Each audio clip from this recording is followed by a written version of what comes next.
Ang kwento ni Tomby. Ang kwentong ito ay hango sa totoong buhay. Mula ito sa isa nating tagapakinig. Naitago na lang natin sa pangalang Joel. Taong 1981. Probinsya ng Rizal. Mahal, pwede ka bang makausap pagkatapos ng trabaho mo? May importante sana akong sasabihin sa'yo eh. Hihintayin kita mamaya sa plaza ha? Wika ni Karen. Kasintahan ni Joel. Isang panadero sa palengke itong si Joel. Habang si Karen naman, tindera sa karinderyang malapit sa itinatayong bagong gusali sa lugar. Ayos ka lang ba, mahal? O sige, pagkatapos ko dito, pupuntahan kagad kita. Tugon ni Joel. Isang taon pa lamang silang magkasintahan. Napaisip ang binata kung ano ba ang nais sabihin ng nobya. Natatakot ito na baka makikipaghiwalay na si Karen. Ngunit ayaw naman itong mangyari ng binata. Gayong marami na silang pangarap na magkasama. Nang matapos ang trabaho, bandang 5:00 ng hapon kagad nagpaalam si Joel. Nagmamadali itong pumunta sa plaza para kitain si Karen. Malapit sa pinapasukang karinderya. Nang mga oras na yon, naroon na si Karen. Tahimik na naghihintay sa kanya. Nakatulala at nakatanaw lamang sa isang banda habang pinagmamasdan ang paglubog ng araw. O mahal, tulala ka. Ano bang bumabagabag sa'yo? Kung pera ang problema, magdodoble kayod ako. Pagsisikapan kong makapag-ipon para makapagpakasal na tayo. Pero wag mo naman sana akong iwan. Pagmamakaawa ni Joel habang umiiyak sa harapan ni Karen. Pagod si Joel, ngunit mas mabigat sa pakiramdam niya na ganon ang nangyayari sa nobya. Ano bang sinasabi mo dyan? Maupo ka nga muna. Tugon ni Karen. Nang maupo si Joel sa tabi ng dalaga, ipinaliwanag ng mabuti ni Karen ang nangyayari. Nagdadalang tao siya. Bagamat kalmadong binalita sa nobyo, ngunit nag-aalala ito na sa oras na malaman ng tiyahin, siguradong papauwiin siya ng probinsya. Bunso sa magkakapatid si Karen, kaya alam niyang tututol ang mga magulang, lalo pat hindi pa sila kasal. Bakit hindi na lang tayo magsama? May sapat man akong ipon eh. Kaya kong umupa ng matitirhan natin. Mag-umpisa tayo. Magbukas tayo ng sarili nating kainan. Susuportahan naman kita eh. Wika ni Joel. Masaya ang binata na mali pala ang hinala. Nasabik naman ito na magiging tatay na siya. Nagustuhan naman ni Karen ang alok ni Joel.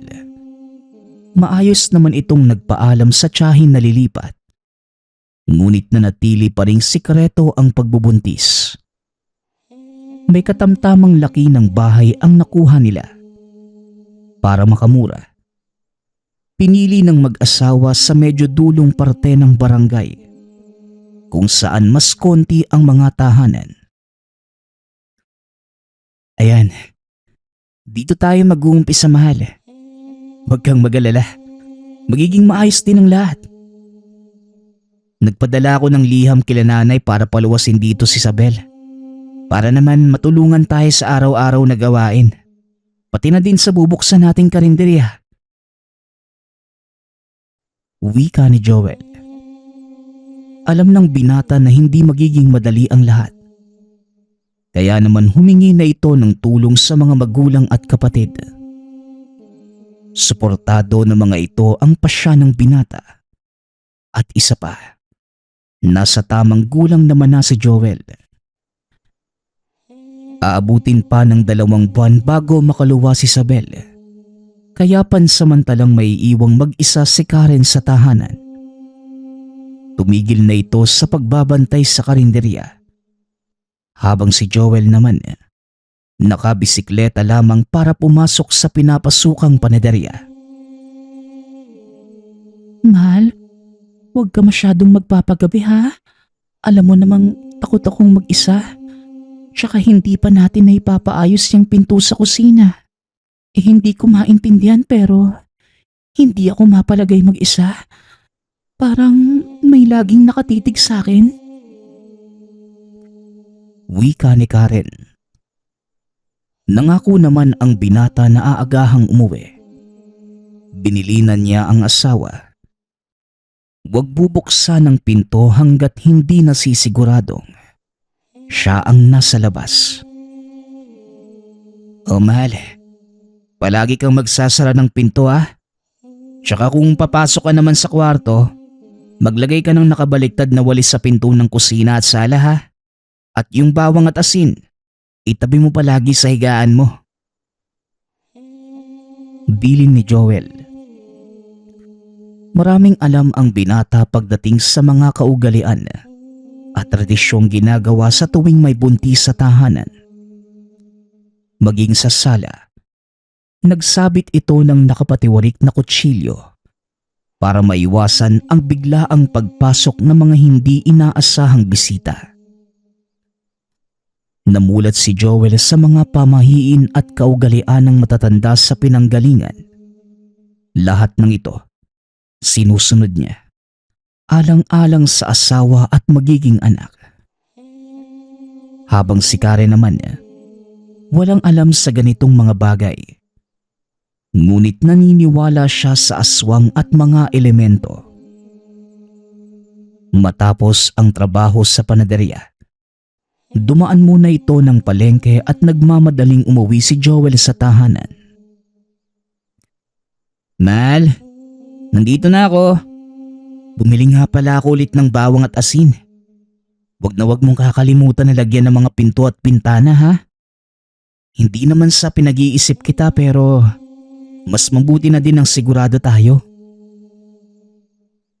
Wika ni Joel. Bumili na din ito ng mga gamit sa pagkukumpuni ng mga sira sa tahanan. Ayaw na niyang palipasin pa ulit ang isang gabi na hindi naaayos ang mga pintuan at bintana. Maraming salamat mahal ha. Sobrang sipag mo eh. Mabuti naman na ayos mo na. Hindi ko na maiwasan. Nakakarinig talaga ako ng mga kaluskos kapag nagigising ako sa madaling araw para umihi eh. Wika ni Karen. Dagdag pa ng dalaga. Kapag bumabangon sa madaling araw, tila may kung anong nagpapaikot-ikot at naglalakad sa bakuran. Hindi naman niya matukoy kung ano ang nasa labas. Kaya napakalaking ginhawa kay Karen na maayos na ang mga harang sa tahanan. Huwag kang mag-alala mahal. Kapag narito na si Isabel, hindi mo na kailangang mag-alala kapag nasa trabaho ako. Tsaka mas magiging maingay itong bahay. Masyadong madaldal yung kapatid kong yun eh. Kaya ihanda mo na yung tenga mo ha. Wika ni Joel. Nililibang na lamang niya ang nobya para mapalitan kahit papano ang takot. Maya-maya pa ay may taong tumatawag mula sa labas. Magdadapit hapon at wala naman silang kakilala sa lugar. Kaya napaisip ang magkasintahan kung sino ito. Sabay namang naglakad ang dalawa sa sala. Mal, diyan ka na muna sa loob ha. Hindi naman natin kilala kung sino yung tumatawag eh. Baka kasi mabati ka pa. Wika ni Joel. Magandang hapon, iho. Nakalimutan kong ibigay sa inyo itong kandado ng bahay. Tsaka ito pa, naalala ko lang. May buntot pagi pala kaming naitabi. Luma na at hindi naman na naming ginagamit. Ang mabuti pa ikaw na muna ang magtago. Lalo pat buntis ang asawa mo. Wika ni Aling Simang, may-ari ng bahay na inuupahan. Dahil sa isang beses pa lamang itong nakausap ni Joel, hindi pa siya masyadong pamilyar sa boses ng Ale. Oh, kayo ho pala, Aling Simang. Pasensya na po Inayos ko po yung mga nasirang pinto at bintana. Maraming salamat po dito sa Buntot Page. Malaking tulong po ito sa amin. Aling Simang, matanong ko lang sana, bakit meron kayo nito? May mga aswang din po ba dito sa lugar nyo?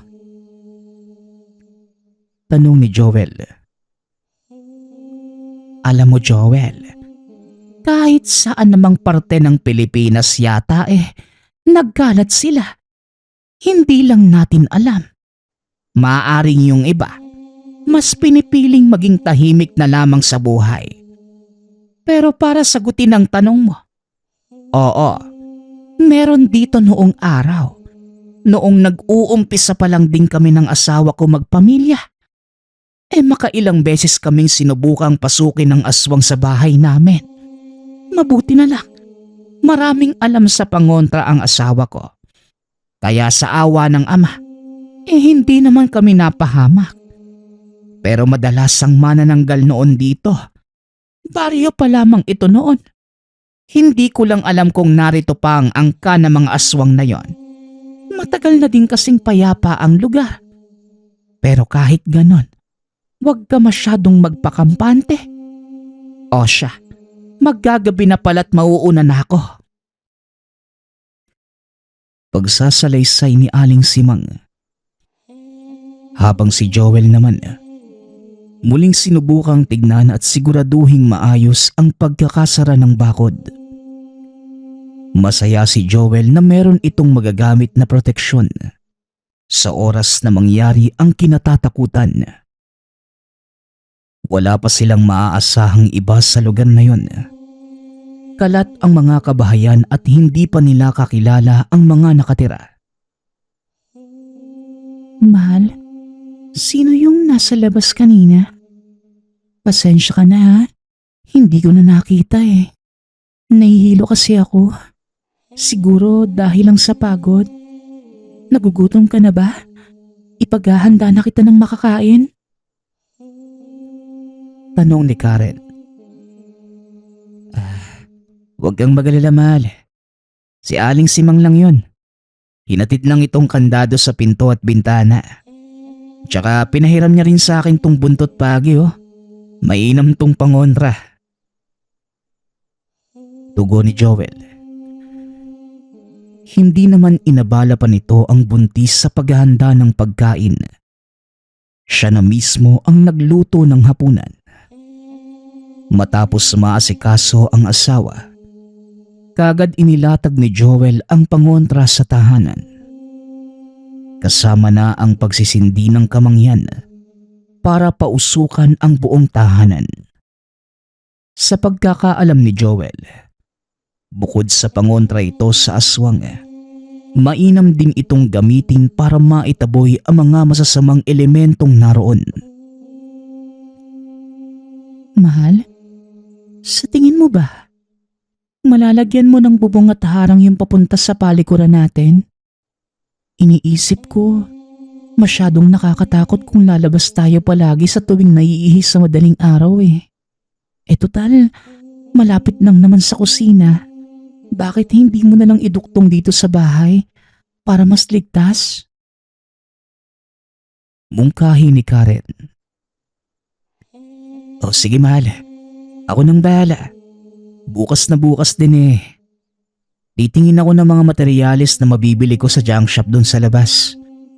Sa pagkakaalam ko may mga yero silang binibenta. Yun na lang muna ang iharang natin. Total, pansamantala lang naman tayo dito. Hanggang sa makahanap tayo ng permanenteng mapagtatayuan ng bahay. Tugon ni Joel. Dahil sa sobrang pagod, nakatulog na lamang ito habang nag-uusap sila. Nalaman na lang ito ni Karen nang marinig ang hilik ni Joel. Dahil dito, sinubukan na din niyang matulog. Ngunit pagpatak na madaling araw, Mahal, gising. May ingay na naman na naglalakad na tao sa labas. Kanina pa yan eh. Naalimpungatan ako dahil sa pagkaluskos niya. wika ni Karen. Kagad namang bumangon si Joel. Gumawa ito ng ingay para malaman kung sino mang nasa labas na may gising pa sa loob ng tahanan. Pinakiramdaman ito ni Joel. Hanggat maaari ayaw niyang palalain ang sitwasyon. Hindi siya handa kung sakaling magnanakaw ito. Lalo na kung aswang ang nasa labas. Kasunod nito, kinuha niya ang sundang at sinimulang hasain. May paniniwala sila na ayaw ng mga aswang ang ganitong gawain. Inaantok man, sinindihan ni Joel ang ilawan sa sala at kusina.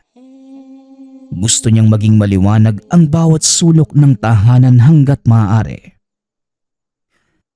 Napagtanto naman ni Joel na masyadong manipis ang dingding sa kwarto at delikado ito para sa asawa. Mal, ang mabuti pa maglatag muna tayo ng banig dito sa gitna ng sala. Mas mapapanatag ako kapag ganun eh. Wika ni Joel.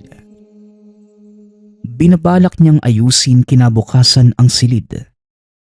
Kahit siya kaya itong gibaing gamit ang kamao. Maya-maya pa, napalitan ng mga pagaspas ang mga yabag. Paikot-ikot ito sa tahanan. Nakakarinig na din sila ng huni ng nilalang. Kasabay nito ang pagsakit ng tiyan ni Karen. Alam ni Joel na hindi simpleng ibon ang lumilipad sa labas. Naisa na itong tignan ng binata. Ngunit ayaw niyang magpadalos-dalos sa mga desisyon. At baka ito pa ang ikapahamak nila. Mahal, dito ka lang ha. Magpapakulo lang ako ng luya. Baka sakaling maitaboy nito yung tik-tik na umaaligid. Huwag ka munang matutulog ha. Bili ni Joel. Naroon sila sa sala. Mas maayos naman doon dahil nasa gitna sila ng tahanan. Bagamat walang katre ay ayos lang. Komportable naman ito kay Karen. Maya-maya pa, nawala na ang mga pagaspas. Minabuti ni Joel na uminom ng salabat para naman maibsan ang tensyong nararamdaman niya. Habang si Karen naman, mahimbing nang natutulog sa tabi niya. Nang mag-umaga, 6:00 pa lamang nasa labas na si Joel.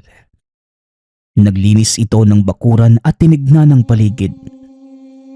Nang matiyak na maayos naman ang lahat, nagpaalam muna ito sa asawa. Araw ng pahinga ni Joel na mga oras na yun. Nais niyang makapangalap ng pwedeng ipalit sa mga dingding. Kalahati lamang ng tahanan ang sementado, habang ang kalahati naman manipis na tabla.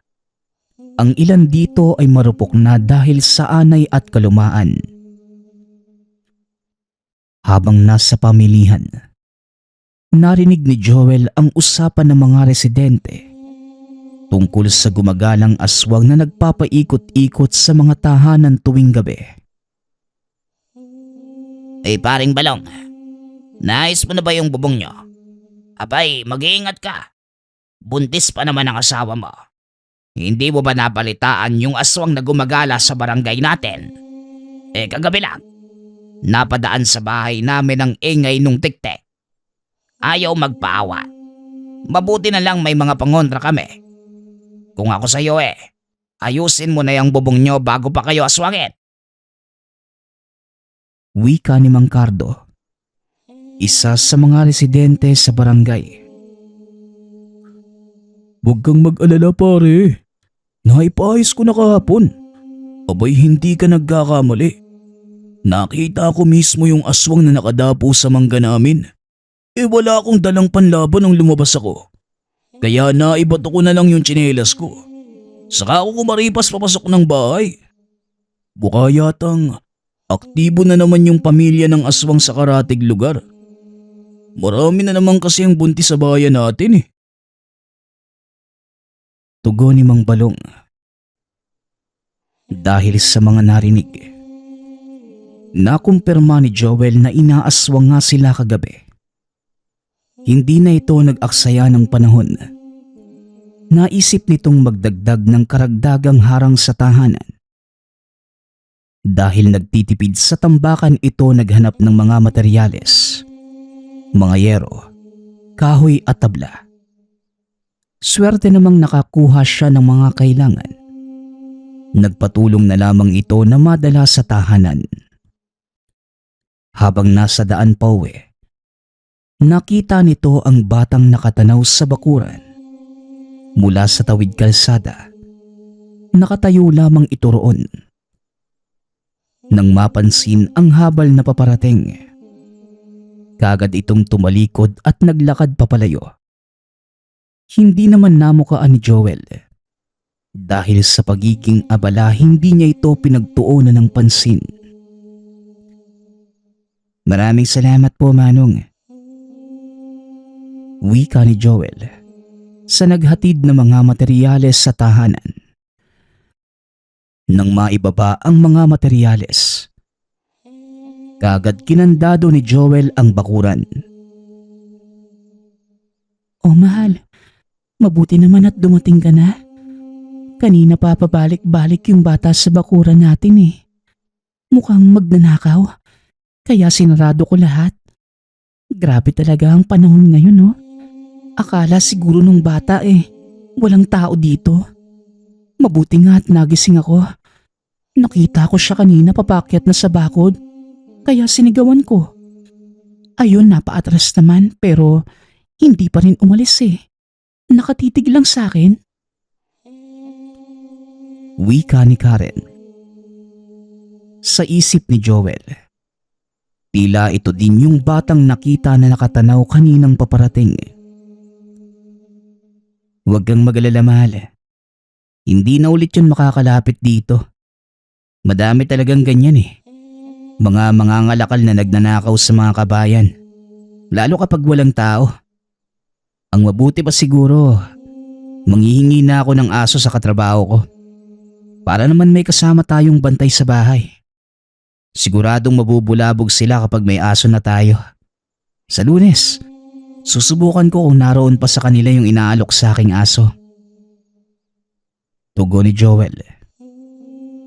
Buong maghapon, inunang ayusin ni Joel ang kwarto. Pati na rin ang mungkahi ng asawa sa palikuran. Nilagyan niya ito ng bubong. Ngunit kulang pa ang oras para makumpleto ang harang. Kaya ipinagpabukas na lamang ito ni Joel. Kinagabihan, muling sumumpong ang sakit ng tiyan ni Karen. Aray, Joel, napakasakit ng tiyan ko. Naglilikot yung bata. Ayaw tumigil. Daing ni Karen. Hindi mapakali sa loob ng tiyan ng sanggol. Tila nararamdaman ng bata na may peligro sa paligid. Mukhang hindi na normal yan, Karen. Ang mabuti pa maglagay ka nga ng luya sa pusod mo. Mukhang may bumibisita sa atin Wika ni Joel. Kagad namang kumuha si Karen ng katsa at nagtali ng luya sa pusod. Nang mailagay ang luya, doon lamang kumalma ang sanggol at nawala ang sakit ng tiyan ni Karen. Hindi nga ako nagkamali.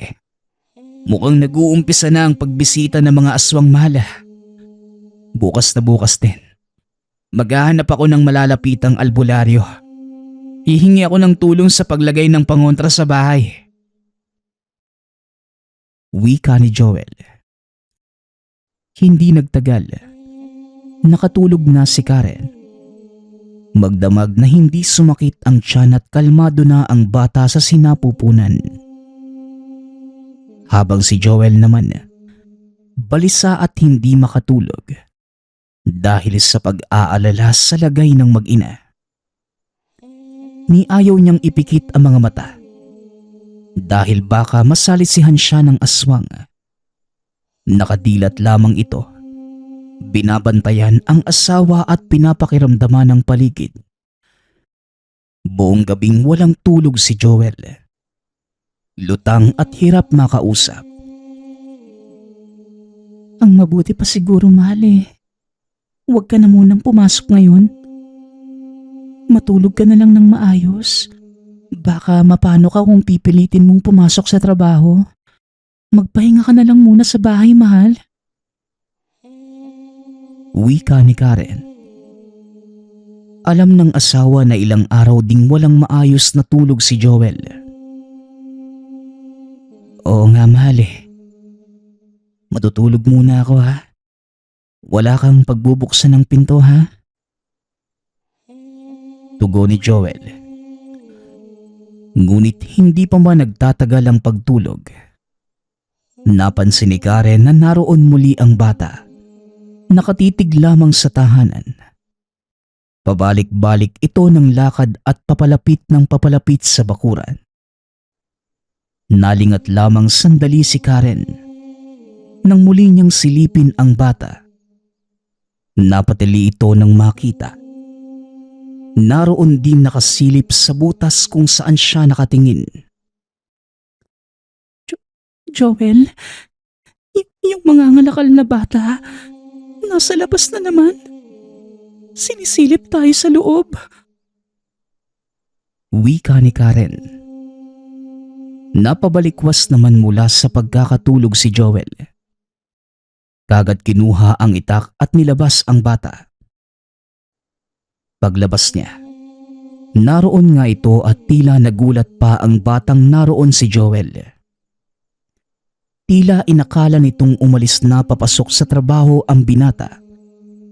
Kaya naglakas loob itong pasukin ang bakuran. Ibig sabihin lang, may katagalan na itong nagmamanman. Alam niya ang oras ng alis ni Joel. O ano? Nagulat ka yata, bata. Anong akala mo? Wala ako dito? Magnanakaw ka pa talaga? Kung hindi ka aalis, mapipilitan akong saktan ka. Ang mabuti pa eh, umalis ka na. Banta ni Joel. Ngunit nakatitig lamang sa kanya ang bata at biglang umangil. Dito na kinutuban si Joel. Hindi normal na bata ang nasa harapan. Nangitim ang mga mata nito at medyo may katulisan ang mga ngipin. Aswang. Karen, kunin mo yung buntot page. Ihagis mo dito. Sigaw ni Joel. Aswang nga ang nasa harapan at kayang magpalit kahit umaga. Kagad namang kinuha ni Karen ang latigo at hinagis kay Joel. Ilang beses din niyang natamaan ang bata. Sa kada pagtama ay umaatungal ito. Paulit-ulit na winawasiwas ni Joel ang latigo. Pero todo iwas naman ang aswang sa bawat pag-atake. Hanggang sa mapasandal ito sa puno at wala nang matatakbuhan. Bigla namang nagpalit ng anyo ang aswang. May timang balat. Namumuti na ang mahabang buhok na mukhang aso. Isang uri ng malakas na nilalang. Isang gabunan. Walang duda si Joel. mula sa kwento ng lolo. Ganito ang itsura ng nilalang na sumalantas sa bayan nila noong kabataan. Bukod dito, isa ang mga gabunan sa lahi ng aswang na kayang magpalit kahit umaga. Hindi na nila kailangang mag-antay ng dilim para makapambiktima. Ngunit alam ni Joel na kahinaan ng gabunan ang buntot pagi at hindi pa sagad ang lakas ng batang gabunan. Kaya hindi tumigil sa pag-atake si Joel. Lumayas ka na dito sa bahay namin, aswang ka. Hindi kita uurungan. Wika ni Joel. Agresibo ang binata. Ayaw niyang bigyan ng pagkakataon ang batang aswang para umatake. Ngunit hindi lang basta-basta ang kaharap. Mabilis itong kumilos at kailangang siguraduhin ni Joel na hindi nito malalapitan ang asawa. Ngunit napansin ni Joel na tila sinasadya ng bata na ilayo siya sa tahanan. Dahil dito, kagad tumigil si Joel at bumalik ng tahanan. Anong nangyari sa tapang mo, Manong? Bakit ka umatras?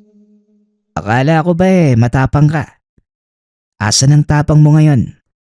Sinisigurado ko sa'yo, hindi matatapos ang araw na ito. Kukunin ko ang anak niyo, Manong. Tandaan mo ang mukha ko. Ako nga pala si Luciano.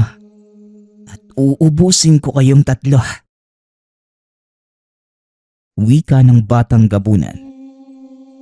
Susugod pa sana si Luciano. Ngunit bigla na lamang itong nawala nang marinig na paparating ang iilang residente sa gawing yun ng lugar. Sila Aling Simang. Naroon ito at tila sadya si Joel. Oh, Joel, bakit hawak mo yung latigo? Ayos lang ba kayo dito? Tanong ni Aling Simang. May kasama itong matanda at batang lalaki. Sakto po ang dating nyo. Kani-kanina lang po. Sinalakay kami ng gabunan eh. Luciano daw po ang pangalan niya. Ang akala ko mangangalakal na gusto kaming pagnakawan. Kaso biglang nagbago ng anyo eh. Kung hindi pa kayo dumating, malamang napaano na kami. Tugo ni Joel. Luciano ba ka mo? Abay, hindi ako pamilyar sa pangalan niya. Pero kung totoong gabunan nga siya, ang ibig sabihin lang, aktibo na naman sila. Maigi na rin na naparito kami. Alam ko nung isang araw ka pa sa akin nakiusap para sa manghihilot na titingin sa asawa mo. Pagpasensyahan mo na. Ngayon ko lang nasabihan si Portia. Wika ni Aling Simang. Luciano ba ka mo? Narinig ko na ang pangalan niya. Isa sa mga buntis na inaalagaan ko ang namatay ng salakayin niya. Batang gabunan na halos nasa 13 o 14 na taon. Sa una aakalain mo talagang palaboy lang. Pero sa oras na makakita ng pagkakataon, sumasalagay talaga yang kahit umaga. Ayon sa asawa ng buntis, tanghaling tapat sila sinugod sa bukid nila nitong nagngangalang Luciano. Ang mabuti pa habang tinitignan ko ang asawa mo, maghanda ka ng mga pangontra mo. Anumang oras, babalik siya dito. Tugo ni Aling Portia. Pero itak at itong latigo lang po ang meron ako Duda ako matatakot yun sa bawang at asin. Kung tama ang kwento ni Lolo, hindi sila tinatabla nun. 3 gabunan lang ang umatake. Pero halos masira na nila yung buong bayan noon ni Lolo. Ano po bang pwede kong gawin, Aling Portia? Tanong ni Joel. Maghanda ka ng mga pinatulis na kawayan. Mas mainam kung meron kang bagakay. Tsaka etong San Benito, huwag mong ihihiwalay sa asawa mo. Bilang pangontra naman sa aswang, maghanda ka ng 3 piraso ng bawang, 7 buto ng kalamansi. Lagyan mo din ng 3 parte ng luya. Maliliit lang para pumantay sa buto ng kalamansi. Dagdagan mo ng 3 labuyong pula na niluto sa baga. Uling mula sa kahoy na sinlaki ng mga bawang na ilalagay mo at kapiranggot na asin. Pagsama-samahin mo lahat ng yon, balutin mo ng pulang tela. Makakatulong ito para pahinain ang puwersa ng aswang na sasalakay sa'yo. Pagsasalaysay ni Aling Portia. Kagad namang ginawa ni Joel ang utos na matanda.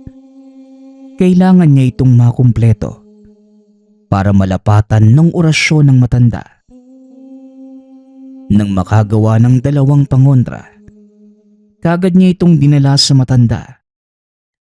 1 oras ding nag-orasyon si Aling Portia bago ito natapos.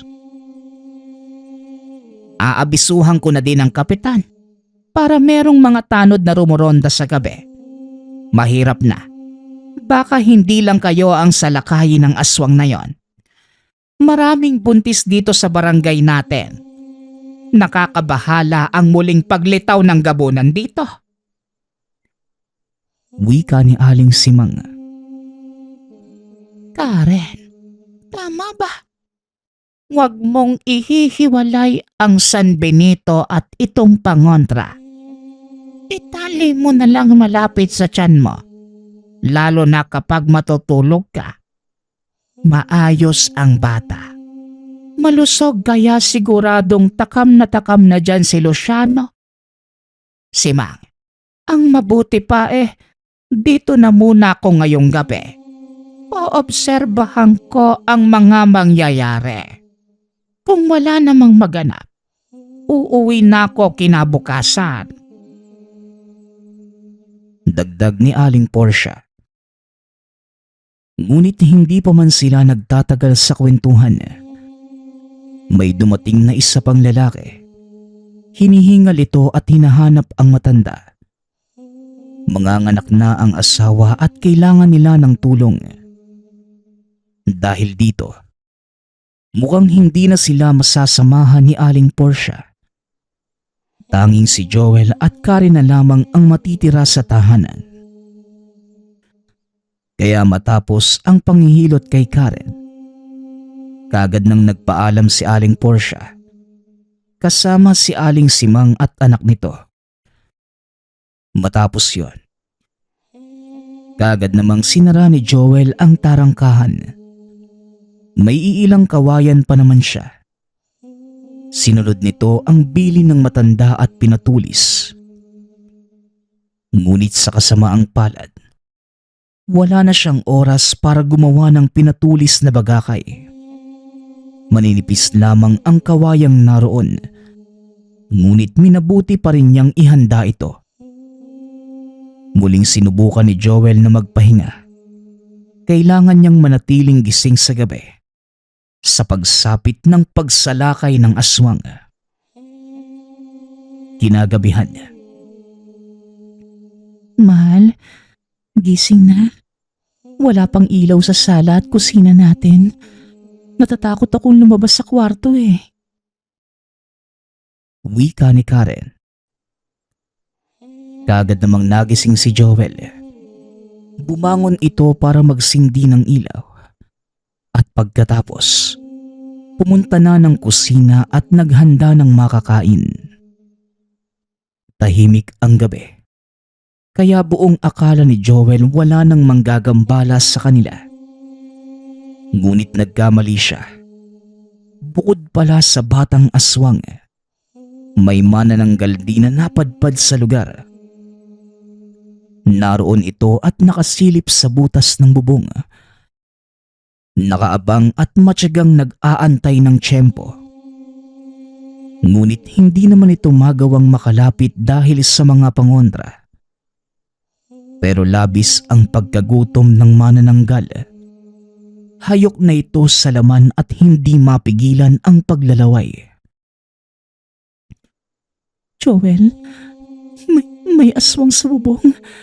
Nakasilip at nakatitig sa akin. Wika ni Karen. Ngunit bago pa man makalabas si Joel, nakarinig na ito ng pag-angil. Tila may kaaway ang manananggal. Sinubukang pakinggan ni Joel ang nangyayari sa labas ng tahanan. Natitiyak niyang naroon si Luciano. Tila nagagalit ito sa ginagawang pangaaswang ng manananggal sa bahay. Ayaw nito na may kaagaw sa pagkain. Ang lakas ng loob mong dumayo dito sa baluarte naming mga gabunan. Kung hindi ka aalis dyan, sisiguraduhin kong ikaw ang una kong lalapain bago ang mag-asawa sa loob. Banta ni Luciano sa manananggal. Bukod sa kaibang lakas ng mga gabunan, kumakain din ito ng mga aswang o ng mas mababang uri sa kanila. Aba, tingnan mo nga naman. Isang batang gabunan na nakalabas ng lungga at nagyayabang. Akala mo ba matatakot ako sa mga banta mo? Subukan mo kung kaya mo. Pero akin ang bata sa sinapupunan ng babae. Tugon ng manananggal. Hindi malaman ng mag-asawa ang gagawin. Nagtatalo ang dalawang aswang sa labas. Hindi ito pabor sa kanila. Dahil kahit sino man sa dalawa ang manalo, siguradong sila naman ang susugurin nito. Nag-umpisa nang marinig nila Joel ang mga laban. Nakapangingilabot ang bawat pagsigaw at angil ng mga nilalang. Nagtataka sila Joel. Tila nasa itaas lamang sila ng bubong naglalaban. Hindi kaya nakakalipad din si Luciano? Tanong ni Joel sa isipan. Kung ganon, tila mas gusto pa ni Joel na manalo ang manananggal. Sa tingin niya, mas kaya nila itong malabanan. Ngunit hindi talaga panig sa kanila ang pagkakataon. Bigla na lamang may bumagsak sa harapan ng tahanan. Nang silipin ito ni Joel, naroon at wala ng buhay ang manananggal. Sa ilalim ng sinag ng buwan, nakita nilang wakwak ang leg nito. Maya-maya pa, nakita niya si Luciano. Nilapitan ang manananggal at nilapa. Dito napagmasdan ni Joel ang bangis ng gabunan. Mag-alas 8 pa lamang na mga oras na yun. Tila walang pakialam ang gabunan sa mga makakakita. Ngayon Manong, oras niya naman po para mamatay. Pasensyahan na lang po tayo Kailangan kong kumain Kailangan ko ng lakas mula sa sanggol na yan. Wika ni Luciano. Inihanda na ni Joel ang latigo at itak. Alam niya na anumang oras, papasukin na sila ng batang gabunan. Walang hirap nitong sinira ang pinto. Tumambad sa mag-asawa ang totoong anyo ng gabunan. Karen, pumasok ka ng kwarto. Huwag kang lalabas kahit anong mangyari. Utos ni Joel. Desperado na ang binata. Walang sasaklolo sa kanila at kailangan niyang harapin ang batang gabunan. Kawawa ka naman Manong. Umaasa ka bang mapoprotektahan kanyang suot mong pangontra? Baka kung ordinaryong aswang lang ako gumana pa yan pero Huwag mo nga akong iniinsulto, Manong. Wika ni Luciano. Isang suntok sa sikmura ang nakuha ni Joel. Sa lakas nito, halos magdilim na ang paningin niya. Habang si Luciano naman, kagad pumunta sa silid para tignan si Karen. Layuan mo ang magina ko. Wika ni Joel, sabay hagupit ng latigo sa aswang. Nag-iiwan ito ng latay sa likod ni Luciano, kaya lalong nagalit ang batang gabunan. Hindi makapaniwala si Joel na ang batang paslit kanina. Unti-unti itong lumalaki habang tumatagal. Bigla namang sinakal ni Luciano si Joel. Tama ng paglalaro, Manong. Nagugutom na ako eh. Sino kayang uunahin ko sa inyong kainin? Wika ni Luciano.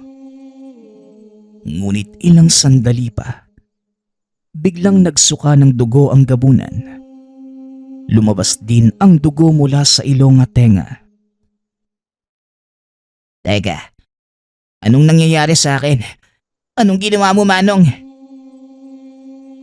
Tanong ni Luciano. Dahil sa panghihina, unti-unti nitong nabitawan si Joel na halos maubusan na ng hininga. Nang mula sa likuran, nakarinig siya ng tinig ng babae. Bitawan mo ang kuya ko, aswang. Hindi ko papalampasin itong ginawa mo. Wika ng babae sa labas ng tahanan. Nagulat si Luciano. Hindi niya maigalaw ang katawan. Naninigas ang mga kamay at hindi makapagsalita. Naroon si Isabel sa pintuan, ang nakababatang kapatid ni Joel. Makikitang mabilis itong nagbibigkas ng mga orasyon habang marahang papalapit sa aswang. Kasama pa nito si Aling Simang at si Aling Portia. Ang kaninang mabagsik na gabunan, ngayoy tila batang napaluha. Alam na niya ang mga susunod na mangyayari.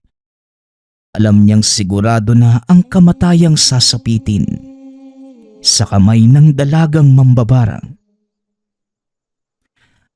Nang makalapit si Isabel, isinubo nito kay Luciano ang itim na salagubang, kasabay ng sumpang mula sa karunungang itim. Kahit anong tibay ng balat mo sa panlabas, laman pa din ng aswang ang nasa loob mo. Kaya yan ang kakainin ng mga alaga ko. Wika ni Isabel. Walang kalaban-laban si Luciano sa kakayahan ni Isabel.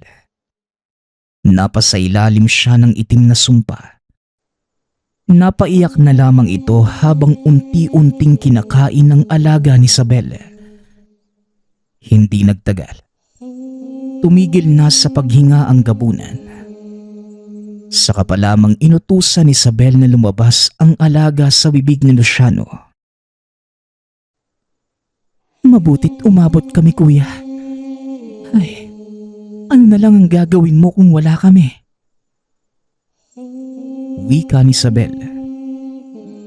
Ayon kay Aling Simang, nakita nila ito sa plaza. Nagtatanong tungkol sa kuya at pinakita ang address ng bahay na nakasulat sa papel. Dito lamang nalaman ni Aling Simang at ni Karen. Nagmula pala sa angkan ng mga mambabarang si Joel. Siya lamang ang naiiba dahil pinili nitong mamuhay ng normal at lumayo sa pamilya. Matagal na itong nagtatagos sa mga kaanak. Ngunit para kay Joel, tinigil na niya ang pagtatago para masigurado ang kaligtasan ng asawa. Kuya, gusto ka nang makita nila nanay at tatay. Huwag kang mag-alala. Naipaliwanag na nila sa mga nakakatanda ang sitwasyon mo. Wika ni Isabel. Hindi naman ang ama't ina ang tinatakasan ni Joel, kundi ang mga nakakatanda. Kaya nakahinga siya ng maluwag ng malamang. Pinapatawad na siya ng nakakatanda sa ginawa niyang pag-abandona sa angkan. Gulat na gulat si Karen sa mga nalaman. Ngunit kahit ganun, hindi naman nagbago ang pagmamahal niya sa binata. Sa utos ni Aling Portia, pinaghiwalay nila ang ulo at katawan ng batang gabunan at nilibing sa magkahiwalay na lokasyon.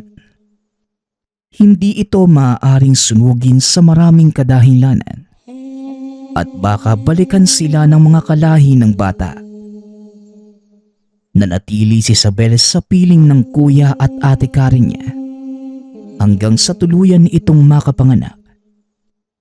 Pagkatapos, pinatawag ito ng mga magulang at pinauwi sa probinsya para formal na tanggapin si Karen sa kanilang pamilya.